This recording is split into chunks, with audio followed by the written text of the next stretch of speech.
Hi. Hello. We're looking at the book Finished Mystery with Ray Franz, and he is, as most witnesses will be, astounded at the arrogance and the self-importance of the claims that were being made, not just about Pastor Russell at this point, when he was supposed to be the official faithful and discreet slave at this point. That's how most witnesses or Bible students viewed him. But about themselves, and specifically their book, The Finished Mystery, which they have come to refer to as basically the fulfillment of Revelation 16, verses 20 and 21, the hailstorm from the sky that's going to bring Christendom and its clergy to their knees in between the years 1918 and 1920. And get this next subhead in The Finished Mystery. Pastor Russell dead, but speaking again. Well, we're astounded when we leave the Watchtower to find out that they actually thought The Finished Mystery its publication was being directed from beyond the veil by Pastor Russell, the late Pastor Russell, who had died a year before its publication. And here's how they explain that in their explanation of Ezekiel 24, verses 25 and 26, which says, "Also, thou son of man, shall it not be in the day when I take from them their strength, the joy of their glory, the desire of their eyes, and that whereupon they set their minds, their sons and their daughters, that he that escapeth in that day shall come unto thee, to cause thee to hear it with thine ears?" And their explanation is this: also, in the year 1918, when God destroys the churches wholesale, and the church members by millions, it shall be that any that escape shall come to the works of Pastor Russell to learn the meaning of the downfall of Christianity. I don't see how anything can be more explicit than that as to what you're claiming. Then they go on later in the book, Finished Mystery, to expound Ezekiel 35, verses 14 and 15, which say this: "Thus saith the Lord God, when the whole earth rejoiceth, I will make thee desolate." Their expansion of that is, when the times of restitution of all things come, one of the things not to be restored is the socialist laborite movement. When all society rejoices in the new order of things, ordained of God, the socialistic state will have been utterly and forever desolated, which they said in the previous section would happen by 1920. Then on verse 15 of Ezekiel 35, they say, this is what it reads, by the way: "As thou didst rejoice at the inheritance of the house of Israel, because it was desolate, so will I do unto thee.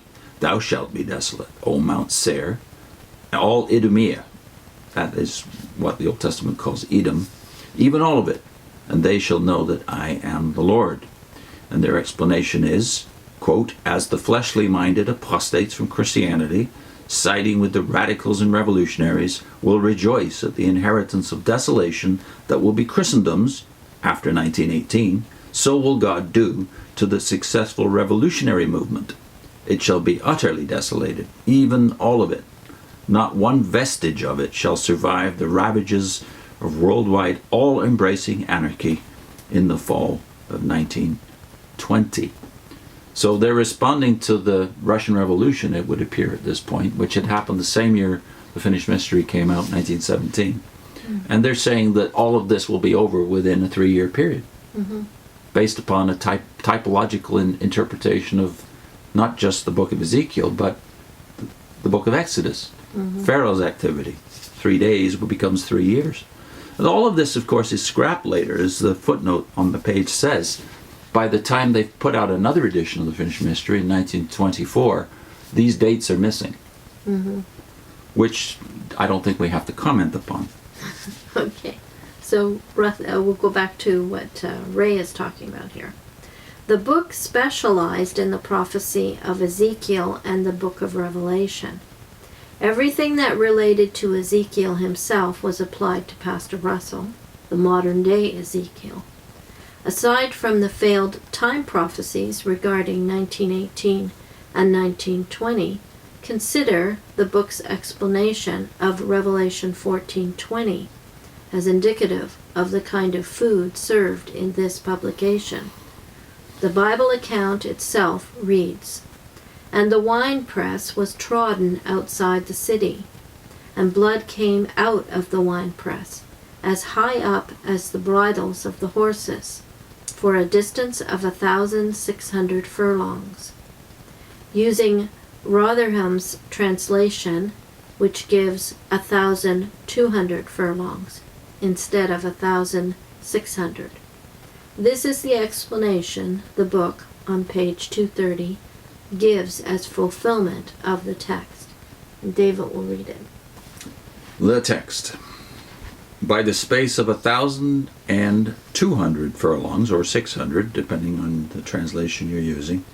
And then their explanation is, this cannot be interpreted to refer to the 2,100-mile battle line of the World War. It appears that some people, even among the Bible students, had said that maybe the battle line in Europe of World War I was somehow fulfilling this. They say that can't be. A furlong or stadium is not a mile, and this is without the city, whereas the battle line is within the city, so referring, of course, typologically to what they think of as Christendom. That is, the war in France and in Germany was in the middle of the city, Christendom. So Rotherham's translation is referred to as giving you the actual measure. Now, what do they want to do with Rotherham's translation, 1,200 furlongs? A stadium is 606 English feet, they say. 1,200 stadii are, in miles, 137.9 miles. And here's their explanation of that number. The work on this volume, that is the finished mystery, was done in Scranton, Pennsylvania. As fast as it was completed, it was sent to the Bethel. Half of the work was done at an average distance of 5 blocks from the Lackawanna station, and the other half at a distance of 25 blocks. Blocks in Scranton are 10 to the mile. Hence the average distance to the station is 15 blocks, or 1.5 miles. The mileage from Scranton to Hoboken Terminal is shown in timetables as 143.8 miles, and this is the mileage charged to passengers. But, get this technicality, in 1911, at the expense of $12 million, the Lackawanna Railroad completed its famous cutoff, saving 11 miles of the distance. From the day the cutoff was completed, the trainmen have been allowed 11 miles less than the timetable shows, or a net distance of 132.8 miles. Hoboken Ferry to Barclay Street Ferry, New York, is 2 miles. Barclay Street Ferry to Fulton Ferry, New York, is 4,800 feet, or 0.9 of a mile. Fulton Ferry, New York to Fulton Ferry, Brooklyn, is 2,000 feet, or 0.4 mile. Fulton Ferry, Brooklyn to Bethel is 1,485 feet, or 0.3 mile. Shortest distance from place where the winepress was trodden by the feet members of the Lord, typological again, whose guidance and help alone made this volume possible, therefore, is 137.9 miles. That, they say, is the fulfillment of Revelation chapter 16. Yeah, so I remember the first time hearing this was when we were leaving the witnesses. David had left first, and then I left, and I had been reading a lot of the publications. And at some point we decided to kind of compare notes as to things we had discovered in the books. And David read me this, and I fell off the bed laughing, because I could not believe that anyone would take this seriously. It just seems like such nonsense. But you continued to go to the meetings. Yeah, I did, but mostly because I wanted to keep reading the publications they had in the basement library. What would those publications reveal about the food that was being prepared at the proper time for public consumption from 1917? Well, yeah, I had no idea what was written in these books. And I remember one of the last challenges I gave to my family was, read the finished mystery and you won't be a witness anymore. Yeah. It's, you just can't believe the arrogance and the gall to think that this is written about you. Well, it's not just that personally. they were saying that the modern Ezekiel was Charles Taze Russell, which might make some sense if you think of a class as a Bible prophet corresponds to a Bible prophet in type. And Ezekiel is a prophet, all right. Russell's not a prophet, but he is the faithful and discreet slave. But it just gives too much importance to you personally. But you're saying Ezekiel now applies to Russell, and you're saying that Revelation is you. It's Yeah. talking about you and Your the book you history. just published. You know, I think they really think people are thinking a lot about the witnesses and the Watchtower, and for the average person in society, they don't even think about you once or twice in their whole lifetime, probably. And only if you infect their families. Yeah. By the way, I'm sorry if I misspoke. I should have said it. This is not them dealing with Revelation 16. This is Revelation 14 Yeah. about the winepress being trodden outside the city.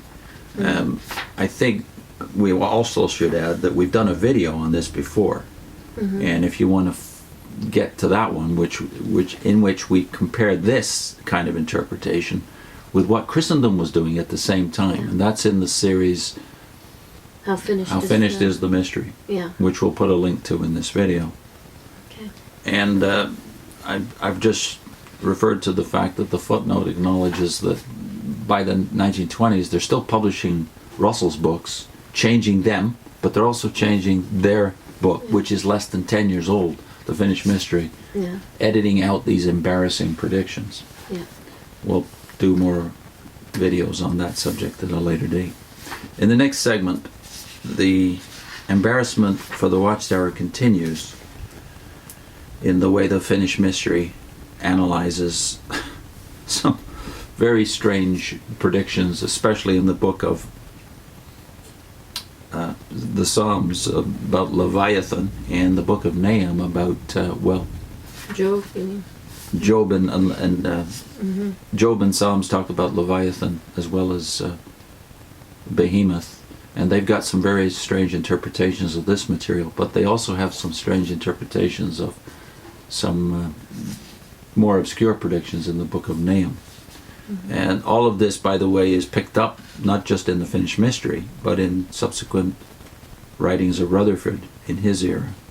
But we'll get to that, or Ray Franz will get to that in the next part of the chapter.